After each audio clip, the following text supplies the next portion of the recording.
Well, welcome in everybody to the sports scene. It is the Coaches Show with head coach and athletic director for your Total Rattlers, Mr. Blake Mauser. Coach, how's it going? It's doing great. Little chill in the air, I guess. It's not 100 degrees, so a little chill in the air and starting to get. Got to take care of a little work here. The flyer is wrong, folks. It's not Wednesday the 27th. It's the 25th. I didn't want to scare anybody when we were setting it up. For some reason, I got these big old fat fingers. I got lineman fingers. That's what happened to me there. But no, it is the 25th of September. It is week 5. Week 5, and the Total Rattlers are now 3-1 in non-district action after the 14-7 victory over the Comanche Indians. We're going to talk about the last week's game, and then we'll take a little bit of a break. When we come back, we'll talk about this week's game. So last week, what a thrilling game that was, Coach. I mean, 14-7. You couldn't ask for any better competition than the Comanche Indians. They came in here with upset on their mind. 3A D1 school out of District 3, which is going to be tough. And I tell you what, looked really good. Did you know, and I found this stat out, I wanted to say it during the broadcast, but my brothers over-talk me all the time.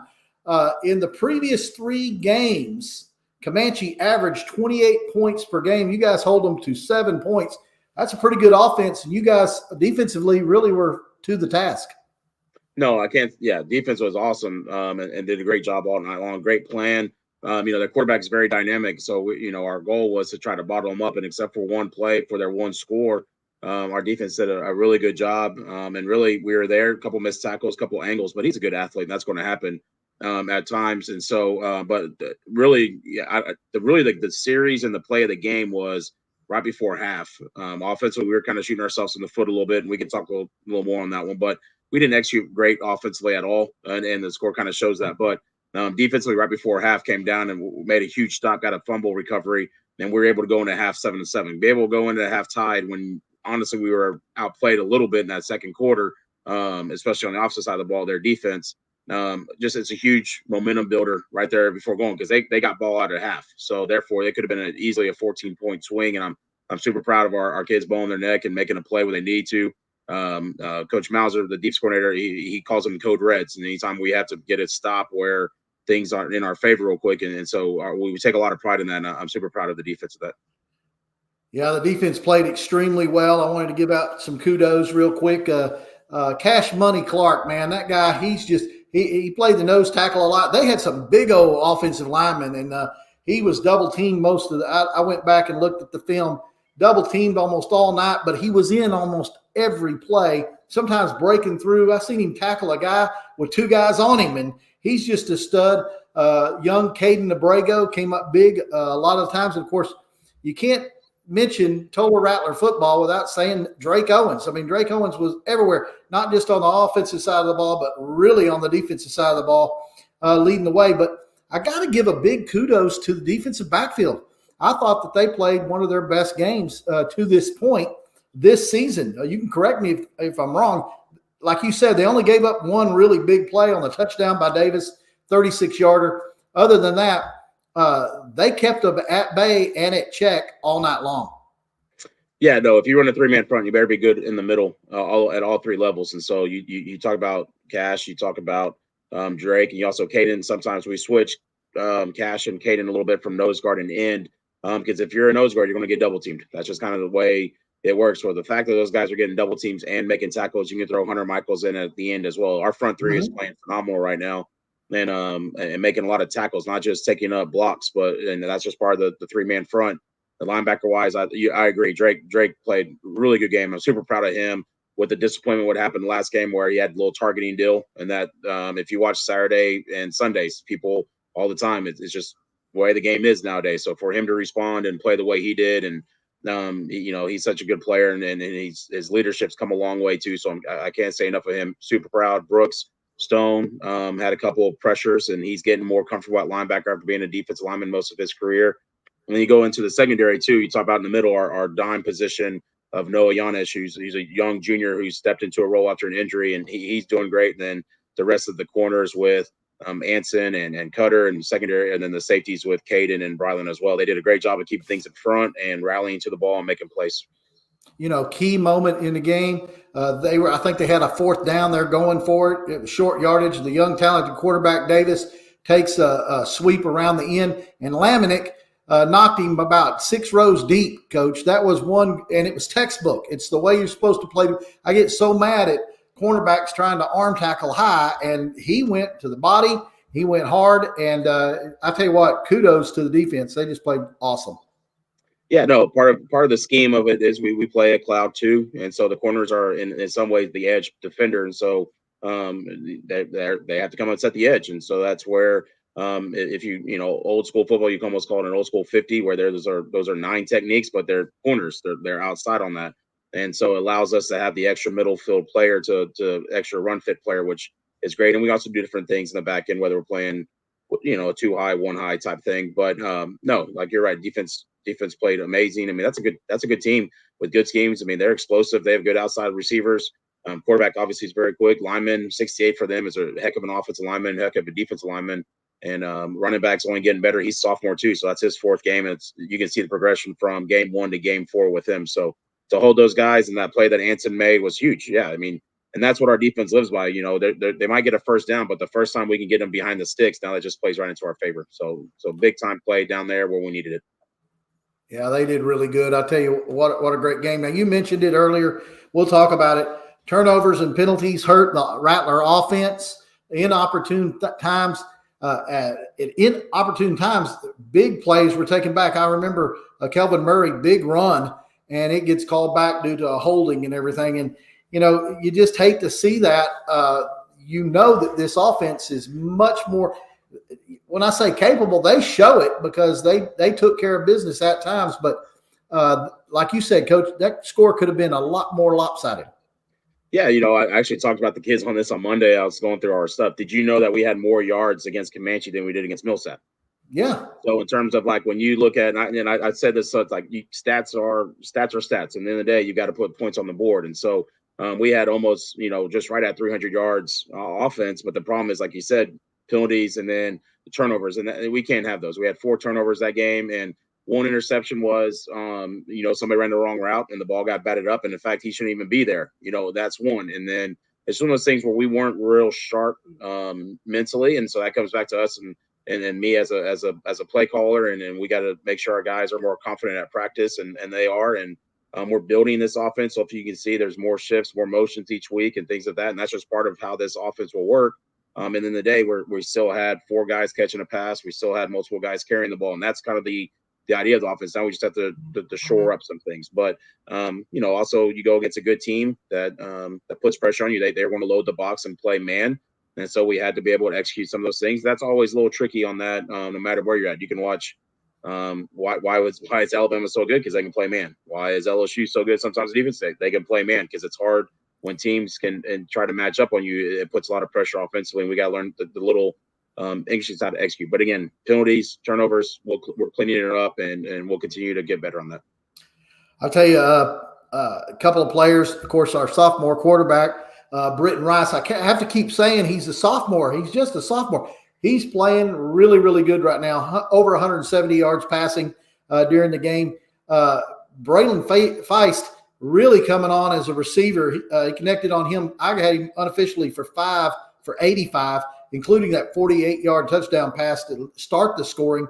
I tell you what, good play by him and good play by Britton all night long. When Britton was off, he wasn't off by much. No, Britton's starting to understand, and it's almost a broken record. He understands the offense now where the ball needs to be. 1 interception, a little bit on him. They actually rolled coverage a different way. No third and long, kind of threw one, and they gave us a little different look, and that's going to happen. And so he's got to learn, hey, if it's not there, where the ball needs to be. There's good incompletions that sometimes people don't see, and just that's growth and maturity. And we were able to talk about it. He knew immediately.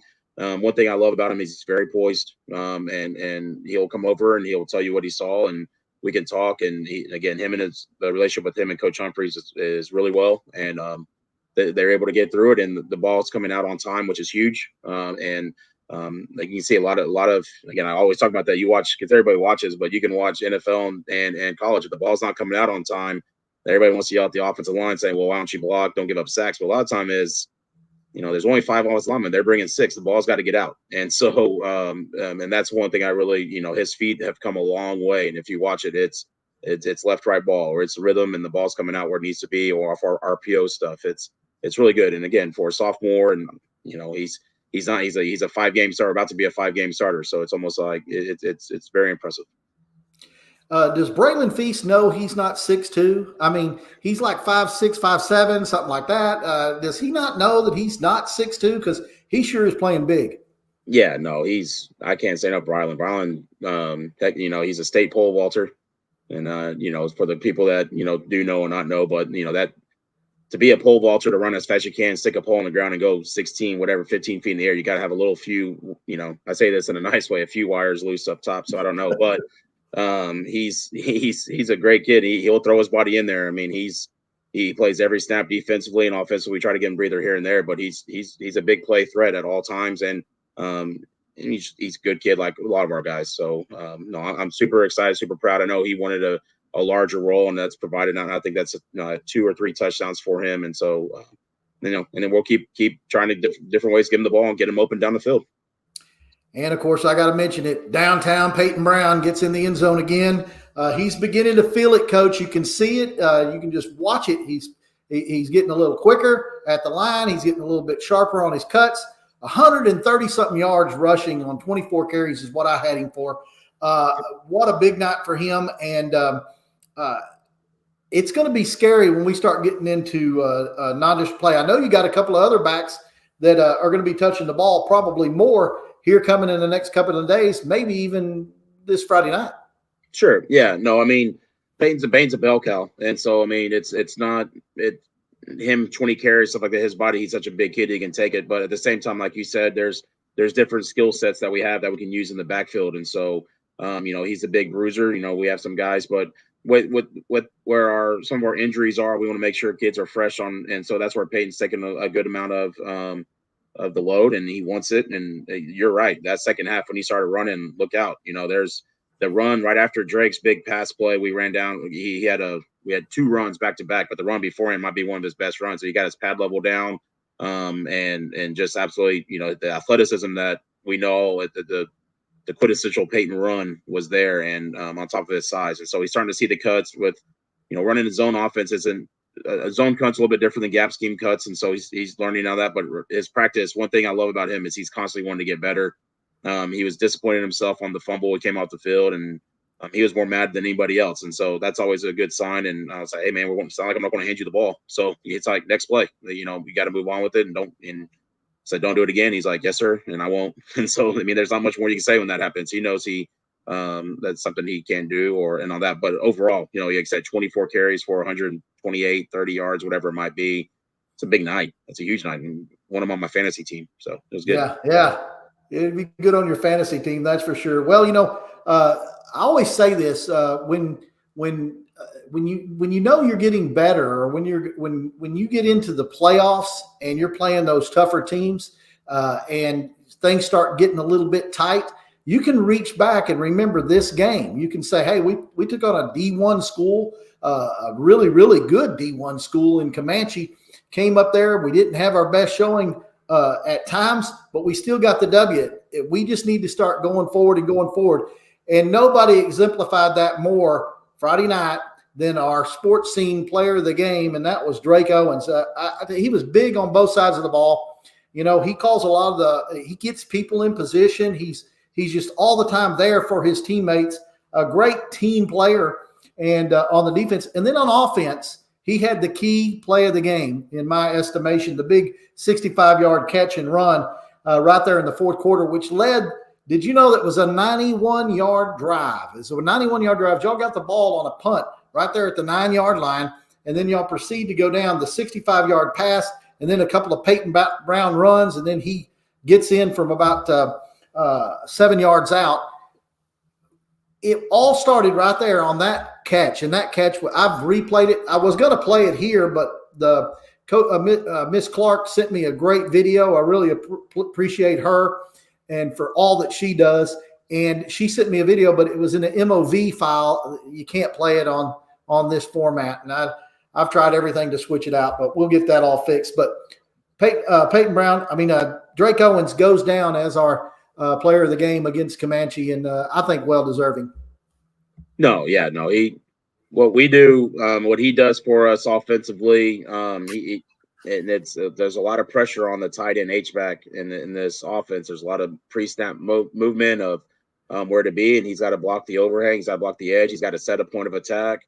And again, I probably sound repetitive, but again, you watch games on Saturday and Sunday, and what teams you have to have good tight ends. They're offensive linemen, and they're also to be skill guys. And so he does a ton for us in the way we can do different things, present different looks. And so offensively, it was great for him to make a big play there when we needed it. And the interesting thing, he probably shouldn't have been in that spot because he ran technically the wrong route. But at the same time, he's like, Coach, I know he came up to me. I know I ran the wrong route. I was like, hey, if you catch the ball and go 66 yards, you can run the wrong route all day long. Just, something like that. But at the same time, just the playmaking ability that he has allows, and he's just a confident player. And like when he got the ball, he knew what to do. And I think people underestimate a little bit of his speed and athleticism just because you think of a big linebacker or tight end type stuff. But there's a reason why we've gotten a little bit of a wildcat package with him and stuff like that, because when the ball's in his hands, usually good things happen. Yep. Baseball player, too. Pretty good baseball player. Yeah, he's a pretty dang good baseball. Solid. Yep. So, Coach, that's going to end the first half of the segment. We're going to come back after break so that we can break down this week's opponent, and it is the Breckenridge Buckaroos. It's going to be a big night. We need a big crowd over there in Breckenridge. Not too far of a drive. Everybody can get up there and have a great time. We're going to do that on the flip side of these commercials. You're enjoying the sports scene, the Coaches Show. Clayton Homes of Burleson is committed to helping you and your family find the manufactured home of your dreams. Come tour our fully furnished display models to see available features and floor plans. Have you dreamed of owning a home that you can customize to fit your style? Our friendly team members are experts in showing you our homes that fit your needs and your budget. We are proud to be able to offer new, energy, smart zero homes that can save you even more money in the high-quality Clayton-built home. Stop by our home center to start your home buying journey today. Conveniently located at 3275 South Burleson Boulevard, that is I-35 West at exit 30, or visit our website at ClaytonHomesBurleson.com. Clayton Homes of Burleson, proud Rattler supporter. Shoe Fly Soda Shop is a family-owned and operated full-service soda bar and ice cream shop, and more. Take a step back in time and enjoy this magical place. They are always eager to meet new people and provide delicious treats for the community. Located on the historic downtown Glenrose Square, Shoe Fly is more than just a soda shop. It's a very special mercantile with items to treasure. Come see for yourself and you will find friendly staff ready to greet you. Shoe Fly Soda Shop, proud Rattler supporter. Glenrose Nursing and Rehab Center, located in Glenrose, Texas, has been serving Somerville County and surrounding areas for over 10 years. At Glenrose Nursing and Rehab, we consider ourselves top tier. We pride ourselves in our ability to provide individualized care and clinical excellence to our residents so that you can rest easy knowing your loved one is taken care of. If you or your loved one needs post-hospital, long-term memory care, or outpatient therapy, we are ready to meet your needs with a loving home environment where the people make a difference. Glenrose Nursing and Rehab. Proud Rattler supporter. Hey, welcome back, everybody, to the Coaches Show right here on the sports scene. Hey, Coach, ran a couple of ads there. I want to recognize the last two. That Shoe Fly Soda Shop. I don't know if you've been there yet or not. It's on the historic square there in Glenrose. And then another Glenrose supporter of ours, which is the Nursing and Rehab Center. Now, you need to take your daughter and your wife over there to the Shoe Fly Soda Shop. It is ran by the grandparents of Mr. Stone Cold himself, Brooke Stone. And I tell you what, it's a great place. It's an old-timey soda shop. And you can get your ice cream. You like ice cream, don't you, Coach? I dabble. No, absolutely no. That sounds like a great place. That's something that for sure the little one would enjoy, for sure. I'm telling you, man. What's your favorite flavor? Are we get into the weeds on this one, but like in terms of overall, cookies and cream is pretty hard to beat. But like There you go. favorite, Bluebell Butter Crunch is my Oh favorite yeah. go-to on that one. It's basically like a Butterfinger Blizzard, but the Bluebell version of it on it's pretty solid. But Oh yeah. overall, if it's a new place, I want to stick with cookies and cream, the old standby. Man, see there, I knew me and you thought alike. That's good stuff right there. All right. So go by and support any and all of our sponsors, and we've got a lot of them. You'll see them on our feeds, and then you'll also see them on our huddle operation. There, we didn't have the banners up last week. We're going to have it up at homecoming, and it'll be up there on the screen. Go support all these people because they do a great job supporting the Tolar Rattlers and enable us and others to do special things for the kids in the community here in Tolar, Texas. All right, let's talk about it, Coach. Breckenridge. Now, when you look at this on the surface, it's another D1 school from 3A. It is Breckenridge, the Buckaroos. They're 0-4 this season, but it's a little bit covered up. 0-4 can become a 1-4 if you don't watch yourself, right, Coach? Right, 100%. No, it's not like, one game got a little bit out of hand, but that's first game stuff. You never know. But the rest of them, they've been playing hard. Coach Pierce is the head coach over there. Actually, he's a defensive guy. I coached against him when he was the Longview defensive coordinator when they won state in 2018. When that great team they had with Haynes King as the quarterback, who's at Georgia Tech right now. But when they won it all in there, we hit them in the third round. So I've gone against them. So I need a little revenge on them. But no, he does a good job over there, and the kids play hard. They're playing really, really hard defensively. Offensively, they've had a little some struggles. You can look at scores and things of that nature. But one thing you'll see that they play really well defense. So we're going to have to come with our A game for sure. And then there's still plenty of talent. Last week they didn't have their probably their most explosive player at running back. I guess we heard maybe he was sick or something. Not exactly sure. So we expect him to be back. So that's another weapon that they'll have that they didn't have last week. Yeah, I tell you, this is going to be their homecoming. It's going to be a big night. It's going to be a long night, so just be ready for that. But I tell you, Casey Pierce, you just mentioned him. What a great coach, and he's going to a city where they're not adverse to losing. They don't like losing. It's a winning program there. Back in the 50s, they won a lot of state championships, and some people tell you that wasn't too far ago, Coach.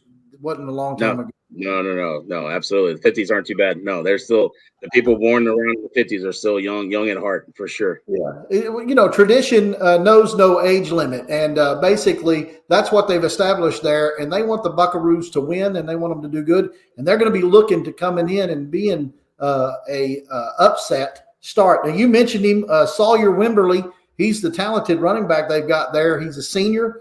I call him Mr. Do Everything, which in Tolar talk is Cody Jones.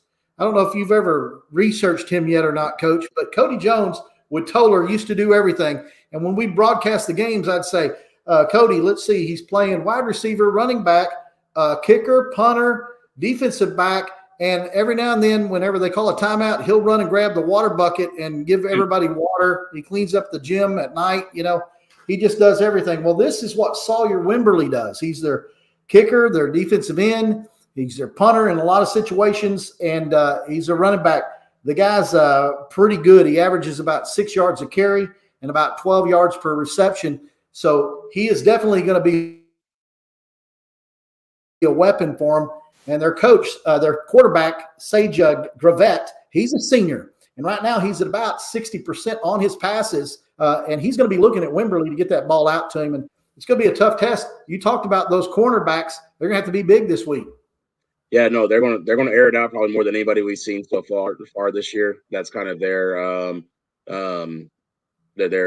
They like throwing it out. They're going to line up in doubles. They're going to line up mainly more spread sets. And so for sure, our secondary's got to be on point, but it also starts with the rush and making sure we can still contain the run when he's back there. He's actually, adding more to his accolades. He was a state qualifier in the 200 and the 400. So, I mean, he can run, and you're right. He's a dang good kicker as well. So, no, it's a challenge for sure. Offensively, quarterback's accurate. O-line, they pass protect well. And so we got to get lined up. We got to make sure we see. And so when we're studs, we got to know what we're in our coverage and where your hands and eyes are supposed to be. And keep them, limit their explosiveness.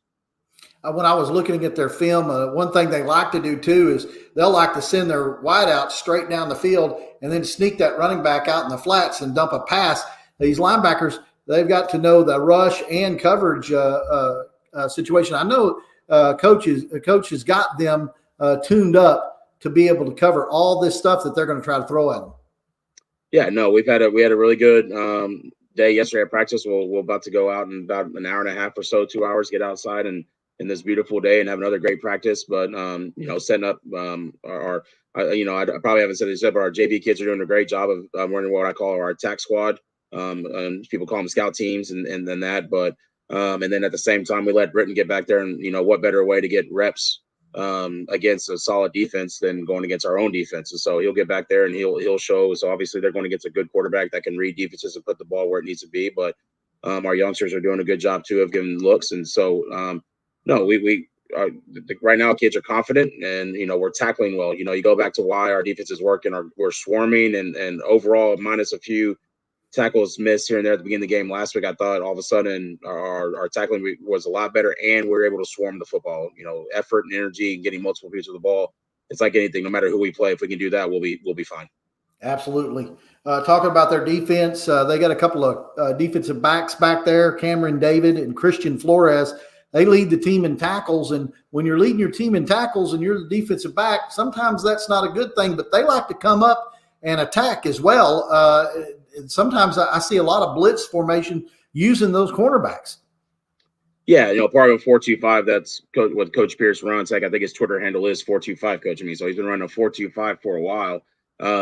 He part of it is your field safety or your not necessarily your field safety, but your multiple receiver side safety. What we call our joker is he's more of a run fit player, and then your boundary safety or the opposite is a rover. He's a run fit player. It's in old terms it's like a split six type look, but now you can get him in a pass set look as well. So those guys have to be tacklers. The old previous school where I was from, we transitioned from a 4-2-5 to what we run now here as well. But the 4-2-5, like you've got to have safeties that can come down and make tackles. And so it's almost built that way where, again, D-line, get underneath, spill things to the safeties.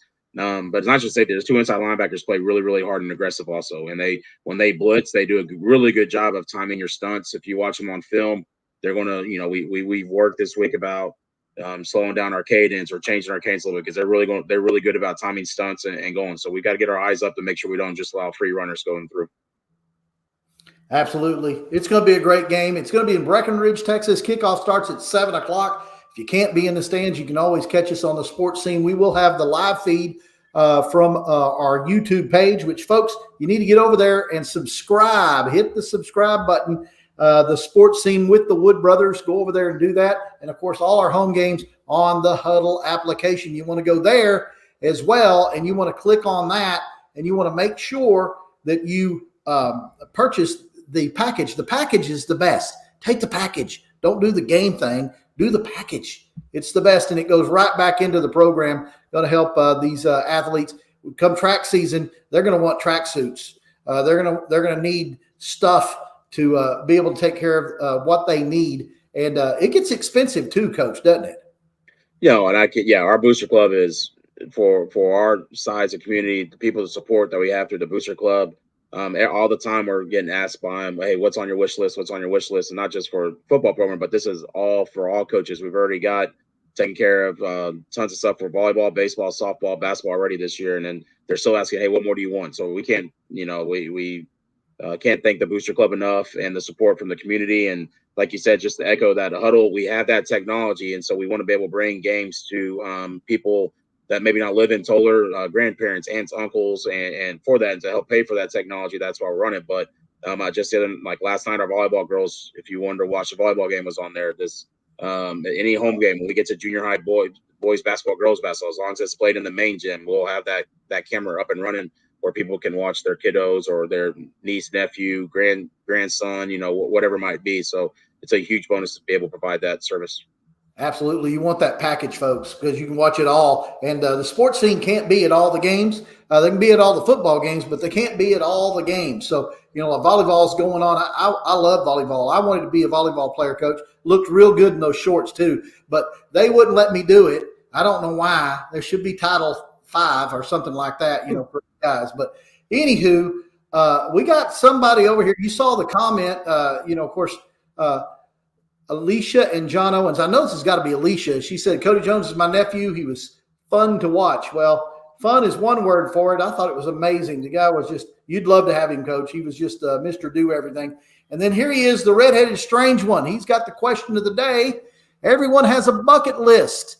What is your number one sports bucket list that you would like to make or maybe already have done, coach? So your number one sports bucket list event that you would like to make or maybe already has done. Yeah, so the one I've actually able to have done it. I was able to go to the Army-Navy game. I had a kid named Travis Brandon who was the running back in 2014 and 15 for me. Went back-to-back 2,800 yards rushing. And crazy enough, Navy was the only one who really offered. But he went to Navy and he excelled there. And he in his senior year, his parents were like, hey, they invited myself and my head coach. It's like, hey, if y'all come here, basically, I guess all kids get 4 tickets. And so he's like, hey, we'll be able to get y'all a couple of tickets. And fortunately for my wife, at the time, my head coach couldn't make it. And so I was like, all right, can I use it for her? And they're like, sure, absolutely. So we were able to make a weekend, and it was up in Philadelphia. So we were able to go up there, and anybody's ever been to an Army Navy or seen it, like I told my wife, I was like, all right, we're going to get there really, really early. We're going to do the march in. We're going to do everything that we can. Little I know, President Trump was going to be there too. So security was even higher on that. But at the same time, it was everything you wanted, all the fanfare, just everything, the way it played. It was everything you wanted in a game. And fortunately on that one, got to go see him after the game as well. We actually had another kid playing for Army on the other side that went to Vandergrift also. So it was kind of cool in that regard. But that right there is, it was everything you wanted and more in terms of a bucket list football game, that Army Navy, and just the whole pageantry afterwards, the both songs, just everything in general was. Oh yeah, it was awesome. It's an event, and who won? Army won that one. Army won that one, but they don't win very many. But they won it that time. Okay. Yeah, no, they were pretty good at that one. That's back when they were. They're still good there, but probably 5-6 years ago when they were winning 10, 11 games and going there. So they were awesome. My knuckleheaded brother, the reason he said the bucket list is because he's giving me a hard time, coach. Next week, I will be turning the big 6-0, and he's giving me a hard time about it. I still told him I'm going to run through the tunnel. Even if y'all don't set it, I'm going to sneak over there and run through the tunnel one of these last 3 games here that we got. My bucket list is it's still on there, and I think that's why he's putting it up there, because he wants me to do it, because it involves him. I want to take my brothers to Canton to the Hall of Fame week, and I want to experience the whole week of the Hall of Fame and everything. Being big sports nuts, being big football nuts and everything, that would just mean a lot for the 3 of us to go do it. Of course, Coach, we're not young guys like you. We're not taking our wives, okay? No. It's going to be a guy's trip, and we're going to have a good time with it. That's for sure. Have you been to Canton? Do what? Have you been to Canton, not just for Hall of Fame week? Have you actually been to Canton? I have not. I had a chance to go through there, but then the weather got bad, and we went a different direction, and I was like, oh, gosh, I want to go really bad. It's pretty awesome. It's pretty cool. Yeah. Okay, I got a couple other questions for you. Junior high and JV report. Give us a little report on how's it going and what's going on this week for them. Yeah, so JV, we actually split our JV into a JV purple and a JV white team for these first non-district games. We got JV purple at home for the first time. I'm so happy that they're able to play again. They got kind of rain delayed when we played Teague. We got all that rain. They had we missed a home game where they had to go play at Mineral Wells. So we got a home game for the first time since we played Peaster for the JV purple. They'll be playing Breckenridge, the JV white. It's actually going to be playing Graham. And that's where, told the guys that's where Coach Lefebvre is at now. And so, like I told the guys, we got to go win one. But no, Coach Lefebvre did an awesome job here. And so I think he might be with the team coming here, I'm not exactly sure or not, but we're playing Graham, and an old buddy I worked with. He's their head baseball coach over there. So I got a lot of smack talk on text going back and forth this week with the JV White game. And then junior high will be going to Breckenridge. Seventh graders got a good win last week against Comanche, rolled them pretty good. Eighth graders are still coming along. We've had some injuries that hurt a little bit, but they're playing really, really hard. Can't say enough for our junior high kiddos. They're up there. We have 100% attendance every single day at 6:30 in the morning. So thank you, parents. And can't say enough for the kids' effort. And we have 31 eighth graders and 29 seventh graders. So the numbers are coming. Excellent. And that's always a big thing and reason for success. So we're proud of those kids, and we're going to keep getting them better. Absolutely. So now, do they play on Thursday night? Yes, they'll play in Breckenridge Thursday night, the junior high kiddos. Yep. And the JV plays Thursday at home. So that's how that at 7. JVs. No, though. So the JV White will kick off at 5. JV Purple will be somewhere after that, 6:15, 6:30 or so. Okay. All right. Yep. I'll try to make it out there. I probably won't be able to get there till maybe a little after the White game, but I'll be able to catch the last part of the other one. Okay. So next week we're going to have a bye week, and it's time to heal and get ready because district is right around the corner, and we're going to open up on October the 11th. The 11th is the next. Yeah, 11th is the next game. The 9th will be our next coaches show. So we're going to have a week off from the coaches show and as well. But October the 11th against Early at home, it will be the homecoming. So everybody needs to fill those stands. Of course, we don't ever have a problem doing that, Coach. We're going to need a bigger stadium, preferably domed with AC and turf. And then everybody needs to remember the big event. We keep talking about it. This is the last week we'll talk about it, Coach. It is the big event on the 5th, which is my birthday.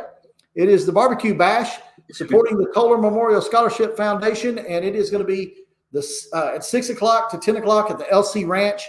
Aaron Worthen's going to perform. It's going to be a great night. They got a silent auction, a live auction, brisket, and lots of fun. So everybody needs to attend this. You're going to regret it if you don't. You can get information by calling the school, or you can go to their Facebook page at Kohler Memorial Scholarship Foundation and check all that out and everything. Anything else you'd like to add this week, Coach?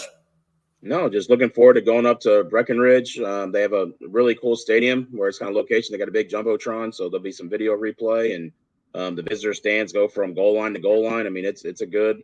And then, of course, if you know Texas high school history, Breckenridge is up there with all-time wins and 6 state championships. And if you read books with the 12 Mighty Orphans, I think we talked about the other day, I mean, Breckenridge is listed all over it and powerhouse. And so they take it serious over there. So it's going to be a great night and fun night. And just always appreciate the support. It's tradition, and it's the Snake Farm, and it's going to be this Friday night in Breckenridge. Let's bring a big crowd, and let's be real loud and proud. And if you can't be in the stands, you can always be on the sports scene. Coach, I appreciate you, and we will talk to you next October the 9th when we get ready for our big homecoming. And, of course, we'll be celebrating a win from this week back then, okay? So, Coach, I appreciate it. We'll let you go. And till next time, God bless and go Rattlers.